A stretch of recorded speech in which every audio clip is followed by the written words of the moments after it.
ফিরে এলাম ব্রেকের পর। আপনারা দেখছেন Ifa tea time tea break. আচ্ছা, ব্রেকের আগে যেটা নিয়ে কথা হচ্ছিল সেই ফটোশুটের কথা। তো যখন তুমি আঙ্কেলকে মানে বের হয়ে যেতে বললে, আমি তো আর আমার পাপাকে বলতে পারি না যে পাপা তুমি এখানে থাকো, মানে থাকতে পারবা না। আমি একজনকে ডাক দিলাম, বললাম আঙ্কেল আমাকে একটু হেল্প করেন, আপনি একটু আমার আব্বুকে বলেন আপনি এখানে থাকতে পারবেন না।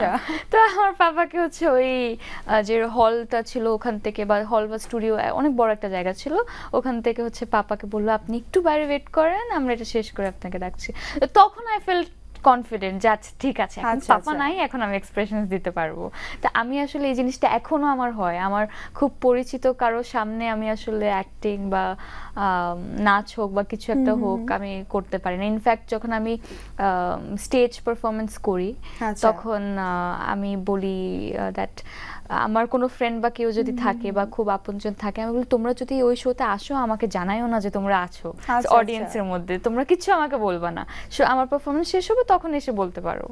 না, আমার যেটা মনে হয় যে এটাও হচ্ছে কি, মানে এই সম্পর্কগুলো যে কাছের মানুষদের সামনে, এটা অনেক সময় আমারও হয় যে আমার যারা খুব কাছের মানুষ, বাবা মা বা একটা ভালো লাগা মানুষের ক্ষেত্রে যে আমার বাসার মানুষ, আমি এভাবে কাজ করব মানে একটু লজ্জা লাগে। এটা এটা মনে হয় অনেকটা রেসপেক্টের মানে শ্রদ্ধাবোধ থেকে আসলে চলে আসে ব্যাপারগুলো।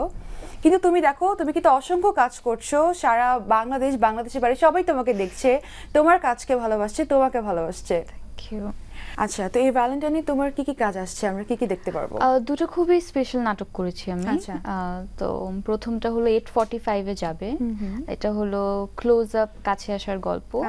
তো ওইটা আমার আসলে খুব প্রিয় একটা কাজ, বিকজ যখন এই ভ্যালেন্টাইন্স আমরা ভ্যালেন্টাইন্স নিয়ে ভাবি তখনই আসলে ভ্যালেন্টাইন্সের নাটক দেখতে গেলে আসলে সবাই ক্লোজ আপ, কাছে আসার গল্পগুলোই দেখতে চায়। তো ওখানকার 3টে প্রজেক্টের মধ্যে একটা প্রজেক্ট আমি করেছি, আর আমার সাথে আমার কো-আর্টিস্ট ছিলেন জোয়ান। তো আমরা করেছি ওইটা, আজকে রাত 8:45 এ যাবে। আচ্ছা, তো আমরা স্টোরিটা না শুনি, আমরা দেখার অপেক্ষায়। ডেফিনেটলি স্টোরি একদমই বলা যাবে না, এখন শুনে তো মজা শেষ হয়ে যাবে। আর আরেকটা নাটক করা হয়েছে, ওটার নাম হলো গিয়ে জেনিফারের চিঠি। এটাও একটা চ্যানেলে যাবে 9টায়, রাত 9টায় যাবে। আচ্ছা মেহজাবিন, তুমি যখন লাক্সে ছিলে তো তখন তো তোমাদের অভিনয়ের পাশাপাশি তোমাদের নাচ শিখতে হয়েছে, তারপর আরো বিভিন্ন রকম তোমাদের অ্যাক্টিভিটিসের সাথে তোমরা ছিলে, তোমরা ইনভলভ ছিলে। তো অভিনয়ের পাশাপাশি আর তোমার কি করতে ভালো লাগে? আমার এখন অভিনয়ের পাশাপাশি আসলে আমি নাচ করি। এটা আসলে আমার কোনো প্ল্যানিং ছিল না। ভেরি ফরচুনেট, ইভান শারিয়ার সোহাগ ভাইয়া, উনি আমার নাচের টিচার, ইনফ্যাক্ট আমার নাচের পার্টনারও বলা যায়। তো উনি আসলে আমাকে সামহাও কিছু বছর আগে, আজ থেকে আরো 4 বছর আগে, সে আমাকে বলে বলে বলে বলে এই জায়গায় টেনে নিয়ে এসেছে। তো এখন যেটা হয়েছে, এখন আমার অ্যাক্টিং এর পাশাপাশি নাচটাও রেগুলারলি করা হয়। আচ্ছা, তো এই নাচ আর অভিনয় এই দুটোকে যদি আমি বাদ দিই, তাহলে আর কোন একটি জিনিস আছে যে সেই জিনিসটাকে ধরে আমি বলতে পারবো যেটা মেহজাবিন বা তুমি তোমাকে আসলে জাস্টিফাই করতে পারো? I love travelling. আচ্ছা, আমার আসলে পুরো দুনিয়াটা ঘোরার খুবই ইচ্ছে। টুকটুক মানে একটু একটু করে আমি আসলে অনেক জায়গায় গিয়েছিও, আরো অনেক জায়গা বাকি আছে। তো আমি জানি না আসলে এই লাইফ টাইমে এটা কমপ্লিট করতে পারবো কিনা, যেহেতু কাজে এত প্রেশার থাকে, অনেক লম্বা একটা ভেকেশনে যাওয়া যায় না। বাট আমি আসলে চাই দ্যাট আমি আসলে প্রত্যেকটা দেশে যাব।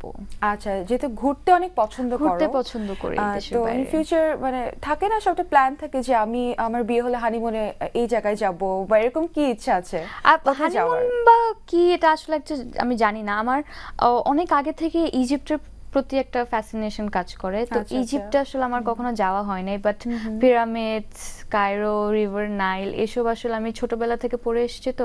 তো আমার মনে হয় এই জায়গাটা খুবই ড্রিমি এন্ড খুবই অন্যরকম একটা ফ্যান্টাসি ল্যান্ড টাইপের হবে। তো এই জায়গাতে আমার যাওয়া হয় নাই, বাট আমার যাওয়ার খুব ইচ্ছে। তাহলে কি হানিমুনের পর কি বরকে নিয়ে ইজিপ্টে তুমি যাচ্ছ? I have no idea, but আমি এখানে যাব, হানিমুনে যাই বা এখন যাই বা কখন যাই, I have no idea, but আমি যেতে চাই। আচ্ছা, তো মেহজাবিন তো সিঙ্গেল, তো যারা ছেলেরা দেখছে, তো তারা একটু জানতে চায় হয়তো আমার মতো করে যে নিজের সেই ভালো লাগার মানুষটা মানে কেমন হতে হবে, সেই স্বপ্নের মানুষটা মানে কি কি তার গুণাবলী থাকা লাগবে, কেমনটা হওয়া লাগবে? এখন তো আমি ধরেন একটা লিস্ট দিয়ে দিলাম, বাট এরকম মানুষই খুঁজে পেলাম, তাহলে লাভ হলো কোথায়? বাট ডেফিনেটলি আমার কয়েকটা ছোট ছোট গুণ মানুষের পছন্দ, ওইগুলো যদি আসলে লাইফ পার্টনারের মধ্যে যে কোনো একটা মানুষই পেয়ে যায় তাহলে আসলে নিজেকে অনেক লাকি বলা যায়। ওগুলো আসলে বলতে গেলে হয়তো বা আমি বলবো আমার খুব ক্রিয়েটিভ মানুষ অনেক পছন্দ হয়, বিকজ আমি যখন কারোর সাথে ইভেন যখন আমি আমার ফ্রেন্ডদের মধ্যে থাকি, আমার প্রত্যেকটা ফ্রেন্ডরা এত বেশি ক্রিয়েটিভ, আমি ওদের পাশে থাকতেই পছন্দ করি। আমার মনে হয় কি ওদের সাথে টাইম স্পেন্ড করলে আমি অনেক কিছু শিখতে পারবো। তো ডেফিনেটলি ওটা যদি লাইফ পার্টনারের মধ্যে পেয়ে যায়, যদি উনি অনেক বেশি ক্রিয়েটিভ হয়, তো আমি আসলে লাইফ টাইম কিছু না কিছু শিখতে থাকবো। তো এটা একটা জিনিস আমার খুবই মনে হয় দরকার। আর আরেকটা বলতে গেলে আন্ডারস্ট্যান্ডিংটা থাকতে হবে অনেক বেশি, আমাকে আমার মতো করে বুঝতে হবে। এই কয়েকটা জিনিস যদি হয় তাহলে ইটস গুড। আচ্ছা, ভবিষ্যৎ পরিকল্পনার কথা জানতে চাই, যে আর কি কি কাজ করার বা কি কি প্ল্যান আছে সামনে? প্ল্যান আসলে আমি করি না কখনো, যেটা হয় ওটা হয়ে যায়। উইদাউট প্ল্যানে তুমি আসলে উইদাউট প্ল্যান, ইনফ্যাক্ট আমার লাইফটা আমার এই কাজ করাটাই উইদাউট প্ল্যান শুরু হয়ে গিয়েছে, আমার কোনো প্ল্যান ছিলই না। তো ওই জিনিসটাই আমার মনে হয় যখন যেটা আসছে ওটা করব, যখন যেটা গুড ভাইবস দেয়, যে আসলে এটা করলে হয়তো বা আমার ভালো লাগতে পারে বা আই উইল ফিল গুড, তো আমি আসলে ওই কাজটাই করি।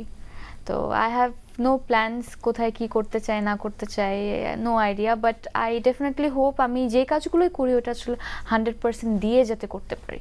আচ্ছা, তো মেহজাবিন, আমরা অনুষ্ঠানে একেবারেই শেষ পর্যায়ে চলে এসেছি, আমি বিদায় নেব, কিন্তু তার আগে তুমি যদি দর্শকদের উদ্দেশ্যে কিছু বলো। দর্শকদের উদ্দেশ্যে আসলে কি বলবো, আজকে Valentine's, so happy Valentine's to all of you. যারা দেখছেন যারা দেখছেন না সবার জন্য, যেহেতু আজ এটা ভালোবাসা দিবস, ভালোবাসার মানুষের জন্য এই দিনটা, ডেফিনেটলি এটা তার সাথে স্পেন্ড করেন। শুধু আজকের দিন না, ইনফ্যাক্ট প্রত্যেকটা দিনই স্পেন্ড করেন, বাট আজকের দিনটা একটু স্পেশালি স্পেন্ড করেন। অনেক অনেক শুভকামনা তোমার জন্য, অনেক অনেক ভালো থাকো। Thank you. প্রিয় দর্শক, চলে এসেছি অনুষ্ঠানে একেবারে শেষ পর্যায়ে। মেহজাবিনের মতো করে আমারও বলতে ইচ্ছে করছে যে নিজের কাছে মানুষকে সবসময় ভালো রাখতে সাহায্য করুন, ভালোভাবে সবসময় থাকুন। দর্শক, দেখা হবে আগামী পর্বে অন্য কোন অতিথিকে সাথে নিয়ে। সে পর্যন্ত সবাই ভালো থাকুন, সুস্থ থাকুন।